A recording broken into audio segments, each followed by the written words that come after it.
All right, welcome to this new video on how to disassemble and reassemble an Auto Knitter. Now, these machine parts are going to look very similar to most machines out there. They all have the generic handle that you use to turn it, go around. They all have a stitch setting guide on the side. They all have an area mounted to the side of the machine called a yarn carrier.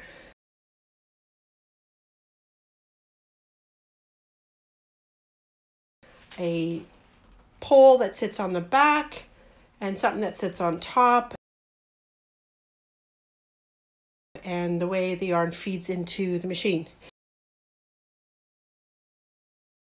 So let's continue with disassembling this machine in case you need to kind of do the same at your end because something got jammed and or you have a machine that arrived in parts and you need to reassemble. I'm going to try to use the lingo out of the manuals, but keep in mind that depending on which machine you use, they change the names. So fairly straightforward. If you are contacting a seller, a supplier, and you are asking for a specific part, if possible, do take a picture of that part. That way no one's confused. All right, so let's continue here. Okay. So while it is certainly possible to disassemble this and leave the needles in, I personally prefer to remove them. So one of the first things I recommend that you do is, of course, take the fiber off the machine. So let's do that. You can choose to cut it just above here or behind at the yarn source, but whatever works. If you have weights on your machine, these would be these stem weights attached with the buckle. This is a buckle, and basically they connect like this under. Do make sure you remove the weight before you proceeding. Otherwise your floor might get damaged by something falling on it or your foot. Okay, so there we go. To remove the fiber, I am gently, very gently, going just to advance the carrier until the yarn is no longer being threaded. I'm going to continue forward. With some slight downward pressure, it will remove the work. Perfect. Now, I caution you to please consider whenever you have needles loaded and a yarn carrier engaged to not just turn the handle all crazy quick, because what happens is some of the latches may not have closed. And if they've not closed, but they're just sitting there up and the yarn carrier comes very close, it's going to hit it. And you won't notice it until later when you're using that same needle and it's misbehaving because I guess it's having a fit because the latch might have got bent or broken. So just know that whenever you have the needles on and the yarn carrier engaged or in place, do not try to move the yarn carrier with any speed. Go very, very slow. Watch everything if it's not threaded, okay? Just know that. You'll find out later if negatively, if something gets damaged. Needles aren't cheap, so you probably don't want to damage any. All right, so let's continue on taking the fiber away. All right, so there's a part on every machine mounted on the shell, the camshell. The camshell is just this big part that's connected here. It'll become more apparent as we go what each part is. Every camshell has a spring rest. Most of them do anyways, almost all of them so far I've seen. So what we want to do is we want to take the cylinder spring, be very gentle, pick it up, and just rest it on your spring rest. Now on my other machine, this is not my machine. On my other machine, this little rest is kind of built into the metals. It's not a wire kind of thing. So whatever it is, if you've got one, use it. This will prevent any wear and tear on any specific area of the spring, because it will get damaged over time if you just pull on one end. Now, a cylinder spring, in case you didn't know, is actually a long tube which is a coil, of course, and joined by just twisting the two ends together so that they form a circle like that. So if this should ever come undone, you could easily come over to the two ends and just kind of twist it until they rejoin, because they're actually created with one big piece. Anyways, all right. So now that we have raised this will make your life so much easier, because now those needles that would locked over here can simply come up and out. Now these are cylinder needles. And just by gently going forward, as I said, because it's not threaded, I'm advancing the rested area toward the next area of loaded needles. Oops, some hit the floor, that's okay. Don't let any of your pets get them. And just gently going forward, very slow. There we go. If you were a MacGyver person and want some more adventure, you could try to make it more difficult by skipping this step. But as the area where the yarn carrier is, inside has the cam, or the system that makes the needles go up and down. As this area locks in the bottom part of the needle, that butt or foot or however you want to call that, as it locks it in, there will be areas that are still trapped in the machine if the needles are still on and you're trying to take it apart. So why make it difficult for yourself when you could just simply do this? So now where the yarn carrier is, there are no needles, so I can go faster and realign the rest with these needles that are still in. Now certainly I can remove needles without kind of putting the spring rest, the cylinder rest, on the rest itself, but why? It's so much easier this way. All right, so now all the needles are off. You can just leave the cylinder spring on the machine. It rests there. It's awesome. It's not a bad idea to have a couple of extra of these ones in your supply, because they do wear out with use and abuse. All right, so we're ready for the next step. So this machine, what we want to do is we could skip this next step and just take the needle cylinder out. This is the slotted thing, using the 2 screws on the bottom underneath, without removing the ribber adjuster. Now the ribber adjuster looks like this. This is the needle adjuster here.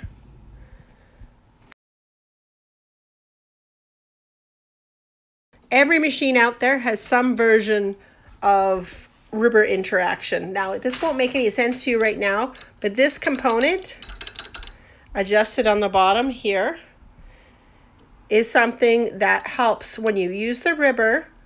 It helps it be aligned. So if you leave this on and did the next step of removing the cylinder after you undo the screws, then it would make it extra hard because it's actually engaged with this part down below. So it'll make more sense in a minute. So what I'm going to do, because I like to make things easy, is I'm going to just undo the screw right here, this tiny little screw. It's not a bad idea to have one of these ribber adjusters and screws for each of the cylinders you have. If you have a vintage machine and vintage cylinders, then your part that I just pointed to will fit on both of them. If you buy a new cylinder, the profile inside might be slightly different, and it might be better just to get another one of those parts for that one and just leave it with that one, if that makes any sense. I strongly caution the use of anything magnetic anywhere near this machine. Some people choose to use magnetic row counters. That is your call. I do not recommend it. Metal becomes magnetized, needles misbehave. It's not worth it. And that even applies to screwdrivers. If you have a screwdriver and it's magnetic, I really do caution you to avoid that. I got around that by using a non-magnetic option. So this is something that's non-magnetic that just has these little component pieces that kind of get together. So this is really good for anything on the outside. But there's one area of the machine, this area, that you don't really have a lot of room, and it's usually a slotted meaning a screw that would fit like this. It's usually a slotted screw, and sometimes the older ones have a smaller one. So you will find what works for you.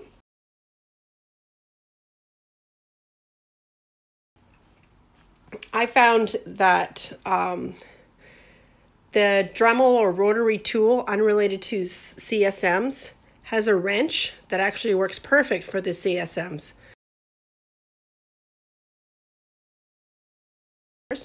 But like for example here, it just happens to fit perfect.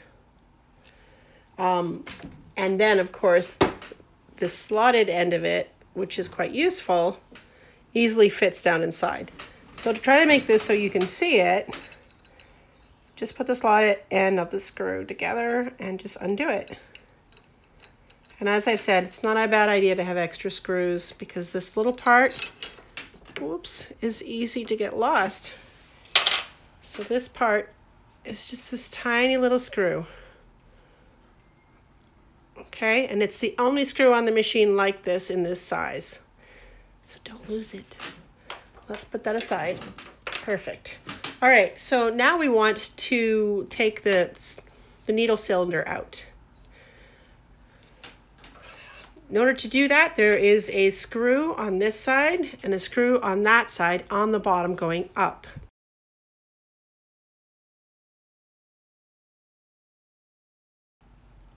So something about this. This cylinder is one that while you can put it this way or this way in reverse, it works only best when that hole for the ribber adjustment is on the left, because that's how it's designed. Now you certainly could have accidentally put it in reverse where this whole piece is over there, but it isn't going to work with your ribber because the components are on the left side, not the right. So just make sure that when you're putting it back together later, that you do orient it back the right way. All right, so let's continue. So let's undo the screw and the screw. Now you may have any kind of screw holding the bottom of this thing in, but some of the machines out there have a cylinder screw. And what I refer to as that is a screw that actually is a bit of a square to it. And what I mean by that is it's very squarish, square in that it's not rounded top. And it has a nice slot that's easy to use. Not a bad idea to get a couple extra of these cylinder screws from wherever supplier you use. I prefer to use a Chambord CSM, Dave Lord.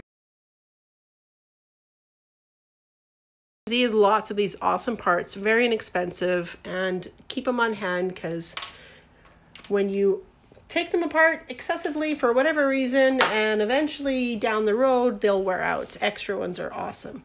So that's that one on the right. You might find that where that screw is on the bottom this is in the way. When you go to access the screw, you just can't access it. Just turn the rubber adjuster out of the way, okay?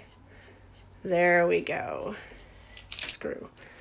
Now do check that someone hasn't added some other type of screw there, but generally this one is a slotted one. And as I said, these cylinder screws are quite specific to the machine, both in the thread and the length of the screw itself. So we'll put that aside. So now at this point, the cylinder is ready to come straight up and off. So let's do that.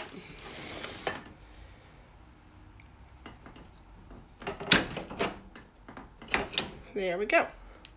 So this is a 60 slot cylinder on the Auto Knitter, and actually the Laguerre are very similar on the base. But basically you have the 2 screws.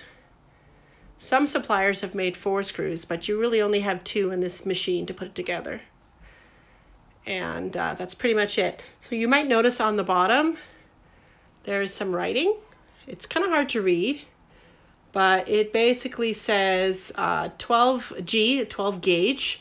It has the needle slot count, which in this case is 60, really hard to read there. And right here underneath this all mess of damage from, I don't know, whatever, it's 4.5 inches. So that's the diameter of the cylinder. So that's the bottom. That's what it looks like. There's the top. So when you have an older machine that might have come to you from wherever that maybe wasn't cleaned, one of the things that you'll need to make sure, if it has been used and abused and whatever, is that these slots are clean. Side now.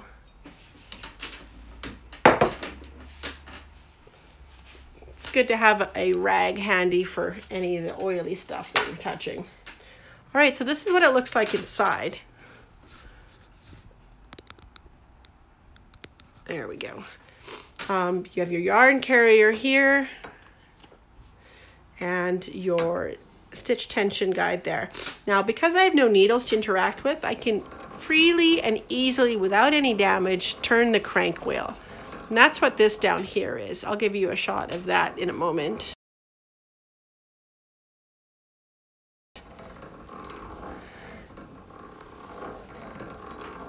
And so these are all parts that are kind of sitting together. Do be very careful with your lovely Auto Knitter when you have the cylinder off, because the component that helps it knit, the left and right up throw cams, and they're called that because they go up, they're helping direct the needles. These are very specific. So this left one, for example, you saw it's just sitting there and it only goes in a specific way. So make sure, if you are looking at yours the same way I am and you're just checking maybe for debris at this point, make sure this left one looks like that. Now, if yours has been used and abused and just loved to bits, this one might look really damaged. Now, if it does look very damaged or just kind of not smooth, then you can easily purchase this part for under $20 for sure, way under, from someone like Dave Lord. You can see that it's just a little post that this sits on the hole. So there's no spring sitting there or nothing like that. It just sits there like that. And the one on the right is the same deal. It just has this little post in the camshell, and that's what it looks like. Let me just find some light. Smooth. I believe these ones have been replaced. That's why they look so good. Because needles are metal and they run over that a buttload, and if you do that a lot, things wear out. That's okay. All right. So just be careful at this point that you don't lose those 2 parts, because those are essential. All right, so let's just take the next part off. So this is your cam shell with your needle rest. And this part here, if you aren't aware, is the part that sits for your ribber. It sits together like that.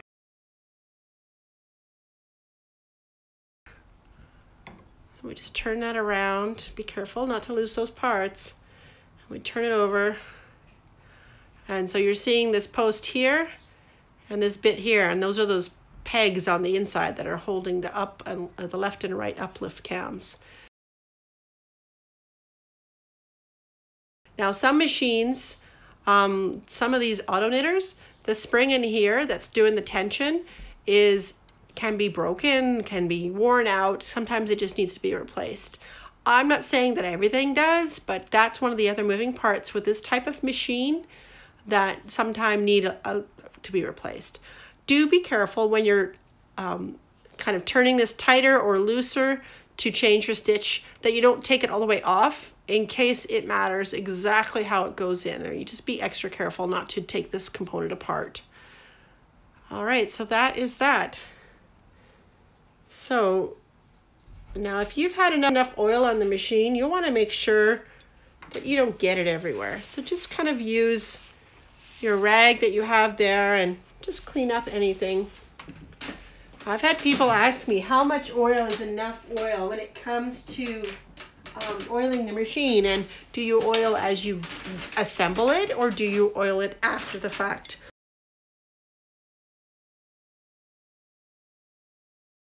Well, personally, I oil it after the fact. So gravity helps out and gets the oil where it needs. But I mean, really, whatever way works for you. All right, so here we are. This part's off the machine. This is called either the cog ring or the gear ring because it interacts like a clock with the gear that's part of your crank wheel to helps it turn around. So this component here, there's a few different versions of it. With this version, with the Auto Knitter, the part that tells the machine this direction, no, go in that direction, and it interacts with the camshell that goes in whatever direction because of these stoppers is on this part here, if that makes any sense.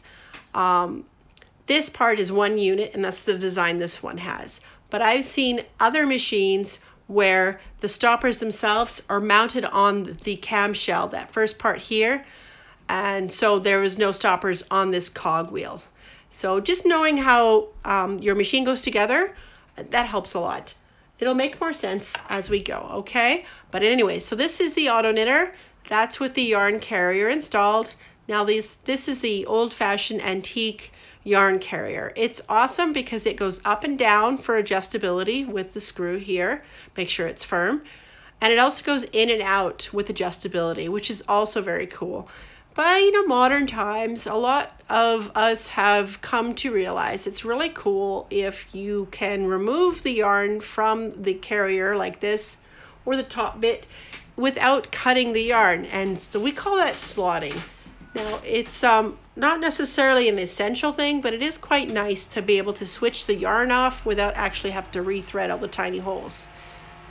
So this being one of the vintage ones, it works quite well.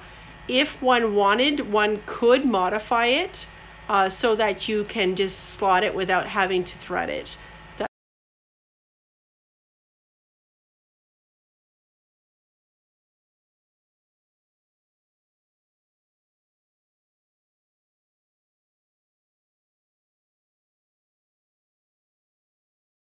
Sometimes it's just easier to buy one of the more modern versions of this from a supplier that already has that feature on it.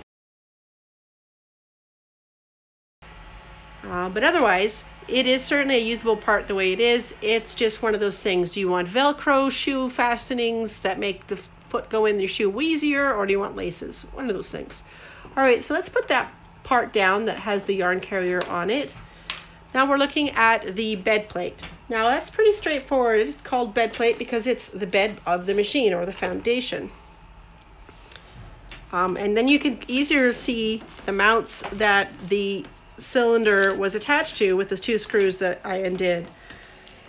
Now these are areas, of course, as you oil, the oil will gather and just kind of pool, which is perfectly fine. I totally recommend anywhere you use your machine that you consider putting something under the machine on the floor so that any oil that drips down, because it will drip down eventually, doesn't damage the floor, and of course will protect the floor if you drop a heavy thing on it. Especially respectful if you are going somewhere to an event and you bring that for the floor underneath your machine, because nobody wants to have an oil stain in their living room because you didn't think of it. Just so you know.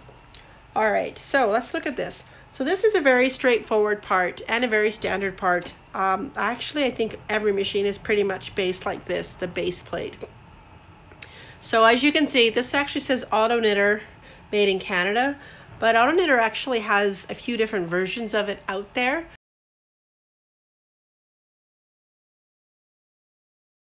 I've seen a massive European version where this base plate was like really bulky, like some of the European machines are, like the Symbol, the Imperial, yeah, that's right, the Harrison, and some of those, they actually have really bulky, beautifully decorated base plates. And I think it's interesting how heavy they were. Maybe they were the showpiece, and of course before metal became very expensive.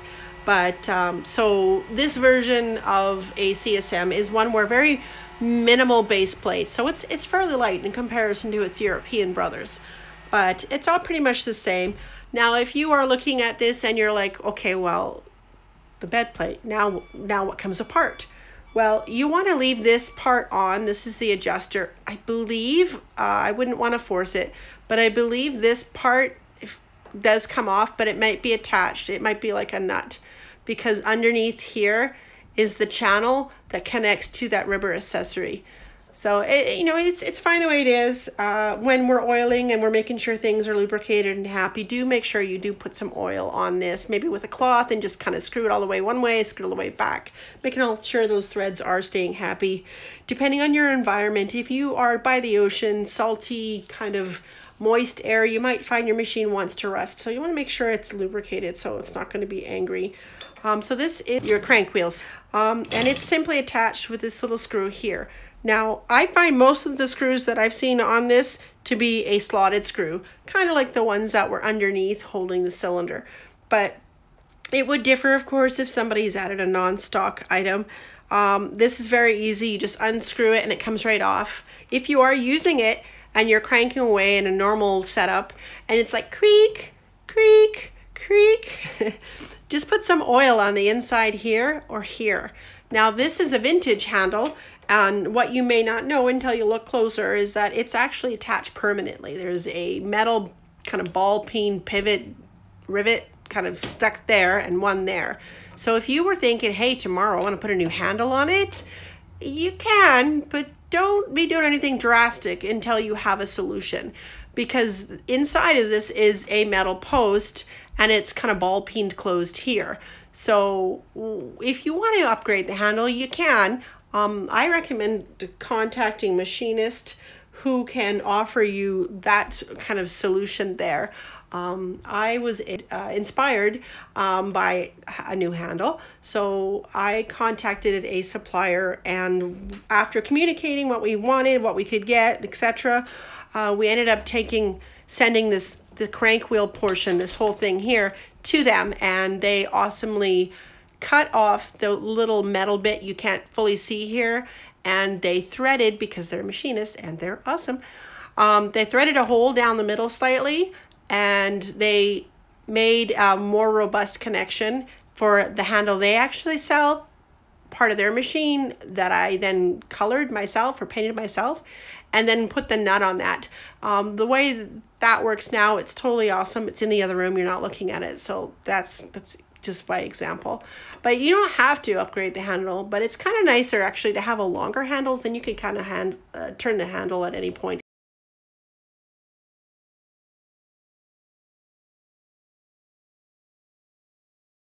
But what we haven't shown you yet is the mast, as I referred to it, or the part that is on top of the mast.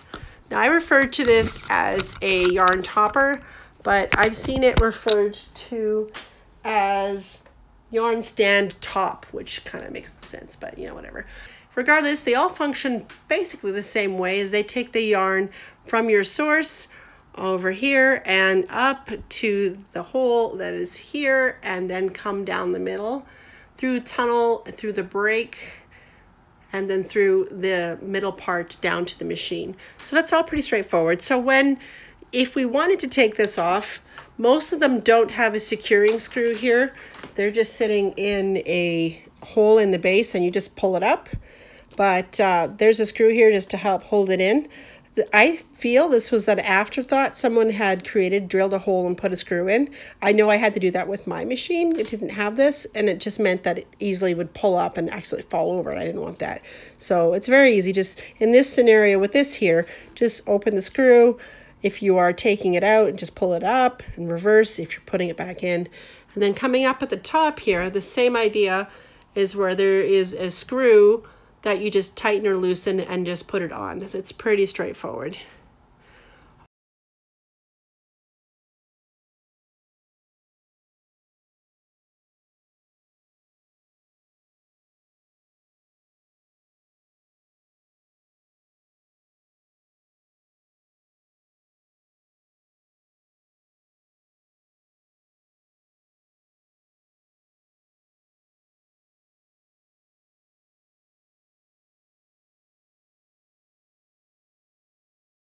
You know what, I didn't take it off, so how are you knowing how it's attached? How silly am I?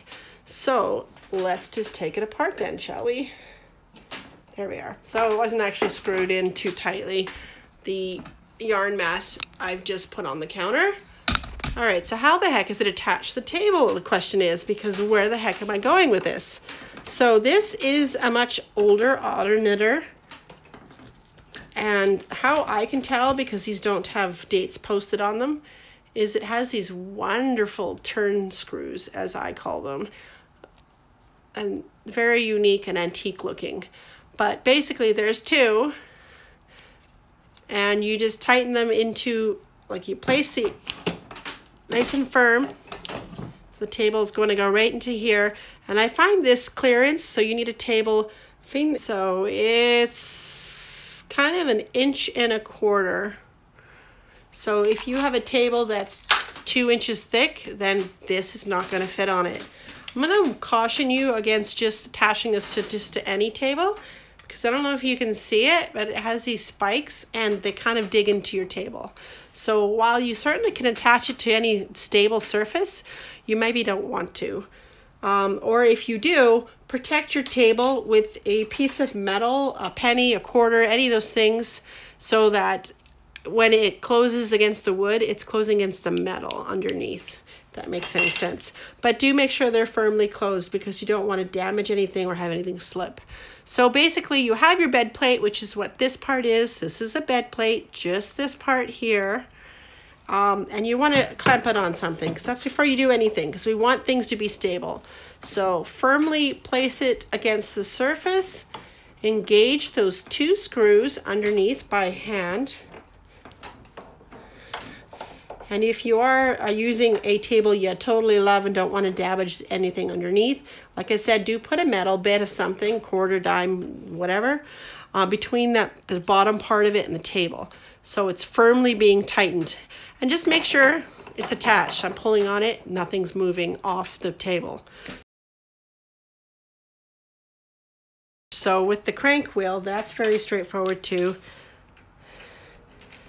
It's a...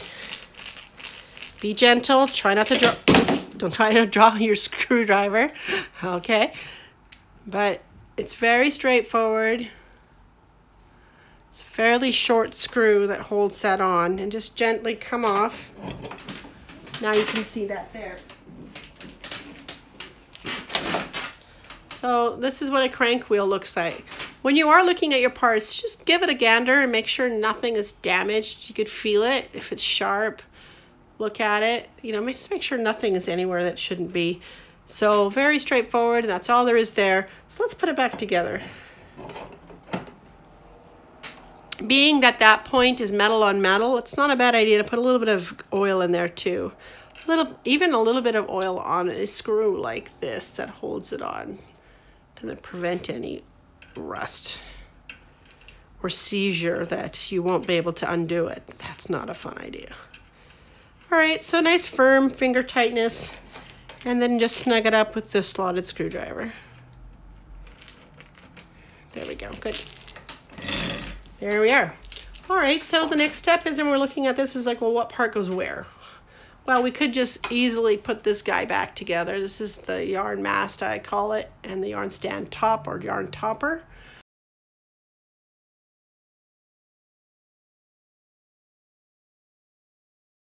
Let's just put that back in place. So the base of this post, now the posts are often different. So you see, perhaps this one is just a tiny bit tapered down here, whereas this one is not. It's very kind of square.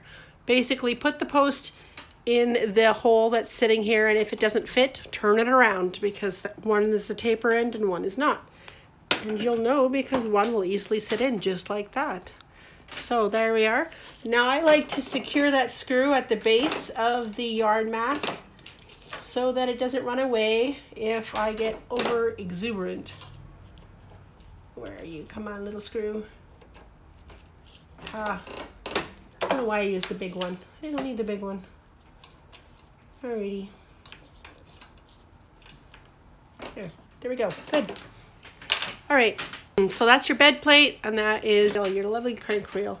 So when we look at the components, this part doesn't fit here because if you look at it, the crank wheel has nothing to connect with. So we know something's missing because nothing is hitting anything and nothing. So what we know is we want to back up and see what other components we have. When we look at this part, this is the gear ring or cog ring. It obviously matches in teeth as your crank wheel thing. So some people question, when I put it together, does the handle need to be up? Does the handle need to be down? And should this part be this way? Should it be this way? I mean, it's really your call. Unless you have added accessories to your machine with a specific alignment, you can just pretty much install it in any direction. One thing I will caution you though, is if you have a yarn carrier, maybe you bought a new one or something, and you installed it too low, this yarn carrier is pretty much like a fork. It's a U shape. And see how it's mounted, see it's flush to the bottom of that part? If you install it like this, and the yarn carrier for whatever reason didn't come with the machine and you just put it on there and you are cranking away and it's like grind, grind, grind. Possibly it's because this dude is a little bit too long and it's wrongly clashing with this little part here. See, this is a much smaller space between where the yarn carrier is and where the handle is, versus this part is much lower, so there's more clearance. So just be aware, be, cognizant that when you're putting this together, if your yarn carrier isn't standard with the machine, or even if it is and you've put it on too low, that's a contact point you just want to watch. So you put it on and just make sure nothing hits anything, okay? One way to avoid that altogether, of course, is put your handle up and put it over there. If you have a one turn to one rotation, these parts will never meet at the same point. If you have a different kind of crank wheel where you have to rotate less or more, then that won't apply. So basically just make sure you don't install it too low and you're set. All right, so we have this installed now. The next stage, of course, we don't have a lot to choose from the parts on the table, is the cam shell, I refer to it as. So that's this wide kind of shell part. And the question is how to put it together. Now my yarn carrier is, my yarn carrier is over here. I want to make sure when I'm installing it, I'm just turning it, as I always tell persons to point your tension guide, your dial, right to the point where your yarn carrier is.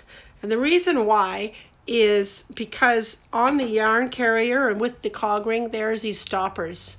If you installed it backwards, like that, you could, but when you are going forward or reverse, the parts of the stopper won't hit the part it needs in order to go in the other directions, and it just won't knit.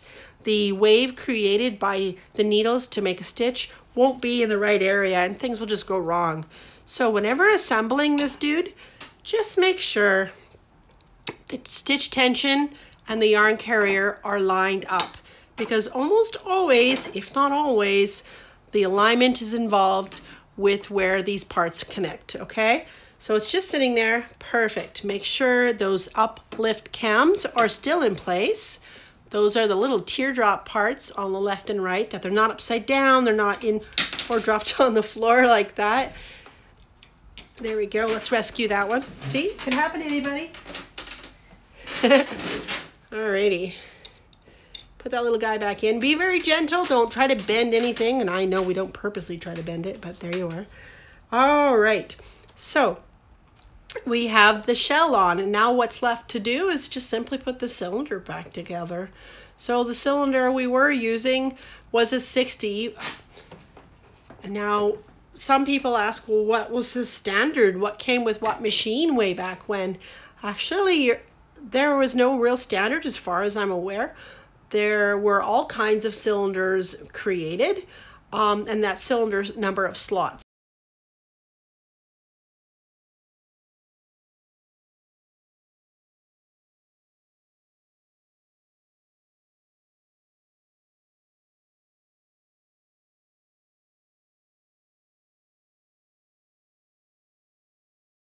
Why would someone want a cylinder with 40 needles, for example?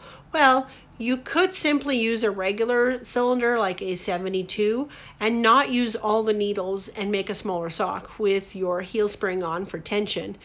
But you could also, if you have the cash, buy a cylinder that just has that number of slots. So that is that option to you. Now, you don't need to, but it is an option. All right, so let's put it back together, and we're looking at the machine. At this point, it doesn't matter where the handle is, where the camshell is, nothing. None of this parts matters, because the part that is our cylinder with the 2 holes connects with the bed plate that hasn't moved and won't move unless you drop your machine. Don't drop your machine. All right, so then how do we orient this to this? What? So one way, as I mentioned earlier in the deconstruction, when you're looking at your cylinder, here you are, here's your cylinder. It doesn't matter, this way, whatever. Want to identify, on the head is, of course, it's right there. You want to identify the attachment part hole, the rubber adjuster accessory connector, which happens to be right there. You want it to be on your left. If you're sitting at the machine, as I am in this view, pretty much, you want it to be on the left. Because as I said earlier, if you have it where that hole is on the right, and later when you install that part, it's on the right, the problem is the adjuster is here on the left. So if they don't connect, they aren't going to work together. So to keep your machine happy, orient it so it's on the left. All right, so we're just going to gently put it down in the machine.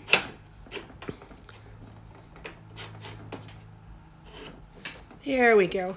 Now, it's very important that you have everything installed evenly and flush.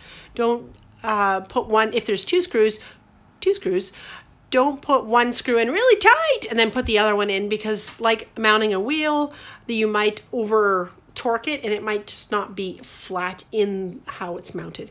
So here we are, good.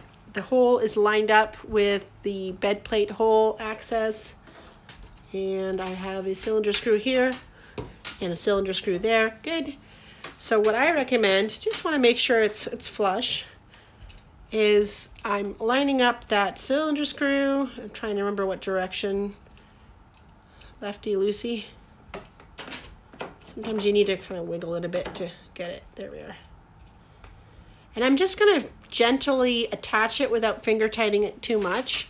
And I'm going to do the same to the left side here.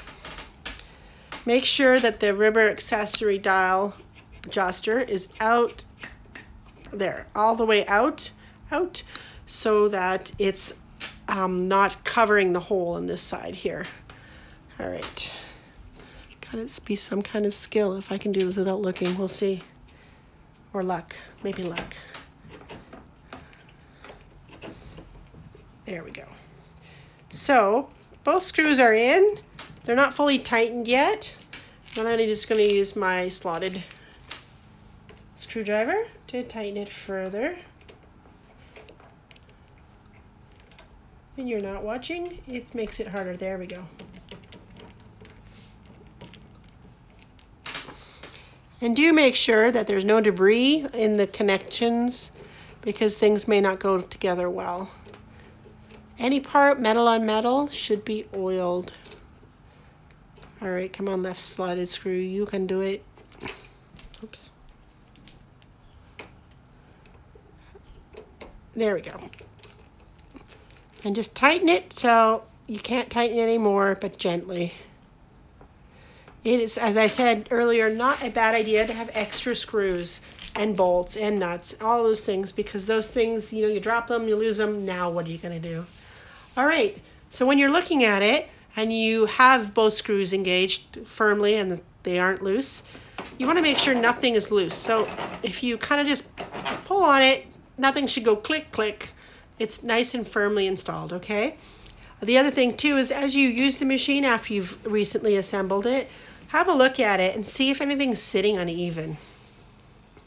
because sometimes we get too excited and that's just what happens. So if you had installed the shell not aligned to the yarn carrier, these two stoppers on either side wouldn't contact their goal, which is this middle part here, and that's how it goes around. That's that connection, okay? Oh, that one's tighter. I think this machine is warped, but it's workable. Yeah, I can feel it. It's warped, but that's unfortunate for the person who owns it, but yeah. Alrighty. So if we want to continue with the future using the ribber, we want to do so with adding this part. If you don't add this ribber accessory to the inside of your cylinder, then you certainly aren't going to use your ribber, just so you know. And we'll put it together just because I'm on the video. So the ribber adjuster here on the left side or further side will connect with this part, and this part will just kind of sit in it, the little channel that's there. So more importantly, align your little screw in with the hole on the left. There we go. And I will forward some pictures. So things to note with this component when you're using it. It's very important that you don't leave any major gaps or hook areas on the connectors, because if you do, that will connect with your work and it'll jam, and you don't want it to jam, not when it's all connected. So gently close and tighten that screw. There we go. Don't over tighten it, just enough that it won't fall off and that it's secure. All right, and so if you've done that correctly, put your finger on the top of it and just move the adjuster, and it should move over, and it is. And that's what connects to your ribber dial to do the adjustment, okay? Yeah, it is totally perfect. So the other thing too is, like I said, make sure the top part of it sits flush against the machine. If it's like a space, then fiber will get in and bad. It'll get trapped. So as it is right now, the machine's ready to be loaded. There are no needles, so I can crank away. So if I'm unsure if things are correctly installed, this should tell me that things are right, okay? Because it goes one direction and it goes in the other without any major issues. This auto knitter is slightly warped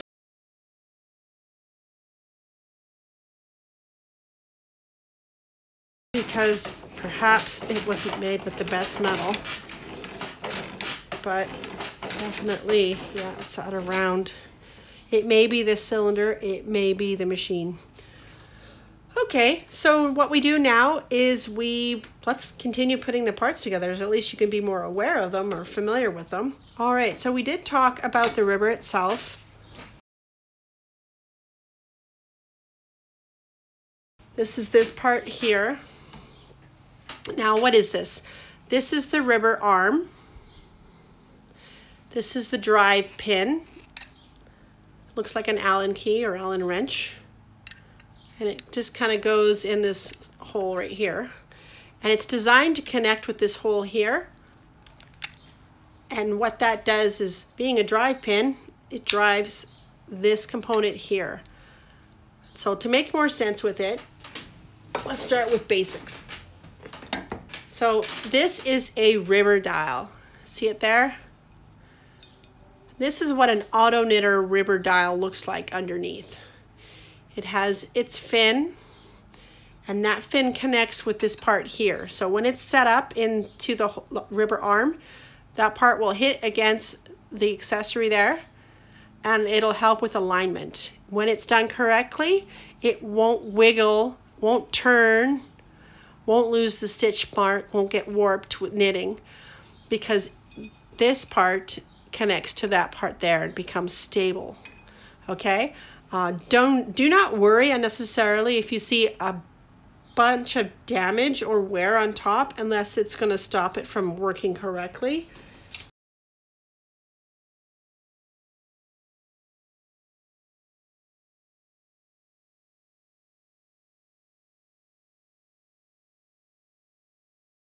Somebody at one point appears to have chromed this. Now, I wouldn't recommend it personally because, as you can see, it's starting to interact. Maybe it wasn't done right, but this is a part that has a high friction rate to the ribber tappet, which is the part that sits on top. And even if everything is perfect, sometimes over time things will get worn. And why nickel plate something that's going to get worn uneven like that? And then if it does rust a bit inside or something, this coating comes up and becomes debris in the way. But that's just my call. All right, so there you go. So this is what a ribber dial looks like, people ask. So on the bottom of this one, it says 40, and that's the number of slots. It says 12G, which is the gauge for this machine, and 4.5, which is the general diameter on this machine, on most of these machines actually. All right, so you can certainly buy ribber dials and extra cylinders. Now, because this is a 60 and this is the 40, it doesn't, the thought was, will they work together? They can in certain mathematical patterns, but don't worry about that now.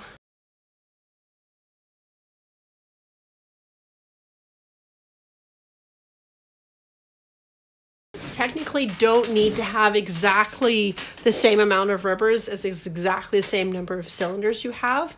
Just know that the vintage approach with these machines is a ribber dial I just showed you to be half to the number of stitches in your cylinder. So this is a 60, so technically the old style way of doing it would be that ribber dial would be a 30, just so the mathematics of it work out. But I use on my Laguerre, I use the 72 cylinder with a 36 ribber dial, which is totally normal, it's half. But I also use that same ribber dial, the 36, with my 54 slot cylinder, if that makes sense. It just has a certain pattern that it's capable of mathematically. I'm not a mathematical person. It works. No one can really tell. All right, so this is the ribber arm once again. So how the heck is this constructed? Well, this is basically an arm with a hole in the top that has a post held in by this screw. So if you are going to undo this screw, if you're going to undo it, make sure you support the post, which will drop through, because as you saw with this one, that's where that post from the bottom sits. And if you just undid the screw, floop, it falls onto the floor. And don't break things, okay? If you can help it. So it's actually very straightforward to put together, so let's just do that now. So to give you some control, this machine's bed plate didn't come with the hole some of them do to mount your ribber just to when you're not using it, keep it out of the way. So what you can do if you're not using the machine is just use the hole that's there to kind of hold it for you. Why not? Extra hands. So what I'm going to do is my left hand, I'm going to hold that ribber post I was just saying underneath. I'm just going to support it. And I'm going to turn the screw gently. You don't really need to do too much. There we go, and it's coming down. So this is now the ribber arm with a loose screw in the hole. So we're good. Boop. And this is your tappet. So when you look at the Auto Knitter as the way it is, you should be looking at a tappet that looks like this, because an Auto Knitter has this style tappet. I've seen some examples where a machine will have some other machine's tappet. More often than not always, but more often than not, somebody somewhere who'd never used those two components together thought they went together and put them that way. And then when Joe Blow in the future finds the machine, thinks awesome, tries to use it, the alignment is off, it doesn't work. So that might be a frustration. So if you're having some issues, try to identify if your machine has the parts it says it's supposed to. So if you're looking at an Auto Knitter tappet, which is this black part here, it should look like this with the wire, okay? The wire. And this is a timing screw setup. You can undo this, but don't undo this without actually being aware that what you're doing and undoing. I would not recommend touching this if your timing is set, unless you need to adjust your timing. Now, timing information is available. Let me know if you need help. All right, so let's take this apart because we're just playing with it now. All right, so here is the tappet when it looks like on top. This is, as I said, an Auto Knitter tappet. So let's turn this little guy over. This is what it looks like underneath. Really busy, things going on. This is like a roller coaster. When you're regularly knitting with this, or ribbing, I suppose, then it's going to take a certain path. So let's see what that path is. All right. Good, that makes sense. All right, so if you're working with it with a ribber engaged, it's going to push the needle out, and then the ribber is going to make a ribber stitch, and then it's going to go around, and then it's going to do the same and the same and same and same. And now you're at a point of your sock and you're like, oh, I need to leave the machine put together, but I want to make the ribber not do anything. So I'm going to put the in-out switch in the out position. That's what we say.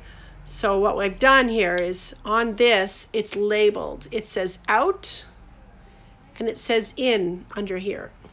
So when it on a Auto Knitter tappet says it's on the out position, out of work, meaning not working. So you should be able to use it without ribbing stitches happening. But note, when you're working with your ribber, it needs a minimum of 4 ribber stitches before it activates or deactivates after you switch this switch, okay? And if you are working along with it engaged, and or you've just turned it off or whatever, and suddenly it's not working, it's jammed, what could have happened is a needle could be in the wrong point of this and saying, hey, I'm forgotten, you left me out to dry, what's going on? If it's jammed, don't force it. If it's jammed, just maybe wiggle this guy and move it a bit and see if it will loosen up, and then move it back if you were trying to leave it in this out position. Because sometimes, like I said, things get trapped.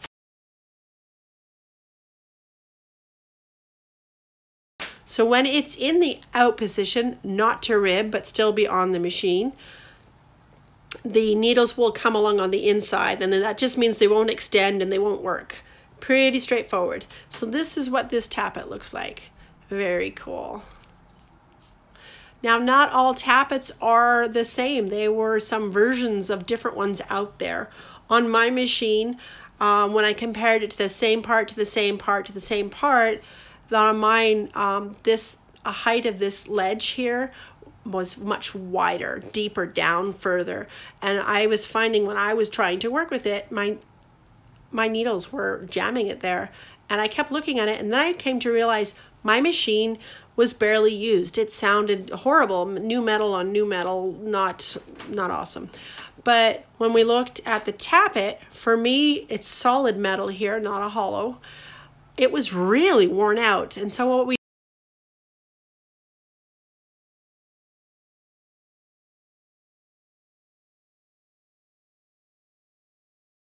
had determined that somebody had used the tappet I had on another machine and thought, oh, let's just put it on this one. Now, sometimes certain alignments need adjustments. Not that yours does, but just there's always potential. If you didn't get yours from the supplier or from someone who's a verified seller who's used it and tried it and it works fine, then just know there are all kinds of potentials here, okay? But with this one, it's perfect, it works, I've tried it, it's great. So let's put it back together. So we have this part here. Oh, let's go to the ribber dial with the drive pin. So here's that drive pin, very straightforward. So let's just put it back together. I'm gonna hold it with my left hand, that, look at all the lines, interesting, that it's just flush underneath, okay? So there's no space there between the dial. And kind of like Jenga in a positive way, don't pull anything out of in the middle. All right, we're gonna gently put the tappet on top of the whole unit. Now nothing has got spaces, everything is flush sitting together, okay? So now that you have this here, we wanna put the post back in the hole of your ribber arm. Let's just take the drive pin off, it's easier. So now I'm just holding it up. I'm putting my finger on the pin so everything's connected flush, okay? I should just put this down before I drop it. Now I find this is the one screw that you want to have a good screwdriver to ensure is tight. because you don't want it to all of a sudden drop, which is not fun. So there you go. I'm just gently holding up, no space, and I'm just going to tighten it until I get some tension there. There, good. Now make sure it's tight. Keep your hand there in case you boobered and it's loose and falls. Now you want to make sure things can turn. So let's just spin the rubber dial. Now it's spinning on the post, so we're good. Now let's hold the rubber dial and spin the tappet. Good, it's working good. Good. Now if I tried to do this and it was like too tight, just loosen up the connectors, okay, from the top and bottom, all right? No problem there. That's just how to identify that. And as I said, any metal on metal, oil. Good. All right, so that's pretty much it with this. If your rubber arm doesn't have a drive pin, you can just pretty much use whatever in the similar shape. If you are talking about an auto knitter like this one, this end needs to sit in that hole. So, good. And so when talking about timing that I mentioned, timing means when the rubber is in play, in use with needles installed on the cylinder, and you've got work going on and you're knitting away. Timing is when the rubber stitch is popping its head out, taking the stitch and putting it where it needs to be in the right sequence. That's the timing. So sometimes it gets bumped in shipping, whether it's a brand new machine or it's an old machine, any of those things. But timing is essential and does change by yarn and or environment and or machine, all those fun things. So just know that once you set the timing, and there's information online, let me know if you need help, that it might need to be adjusted. It's not set once and be forever happy, just so you know. Some people choose never to use the rubber, and that's certainly your call. I would strongly recommend taking the time and effort. It does not take that much time, to be honest. Even with the best settings, it's very possible to be human and drop a stitch. If you drop a stitch while using the rubber, don't worry about it. I have ways to fix it. Check my videos out. Let me know. I can help you. Ideally, we don't want to drop stitches, but they do happen. So there are ways to fix anything you got out there. So I guess that's it with today's demo. Thank you so much. I hope that helped somebody out there in internet land. Do feel free to check me out online. I am here to help out. I do this in my free time. I work in a dental office regularly. All right, well, have a great day, guys. And that's it for today. Bye.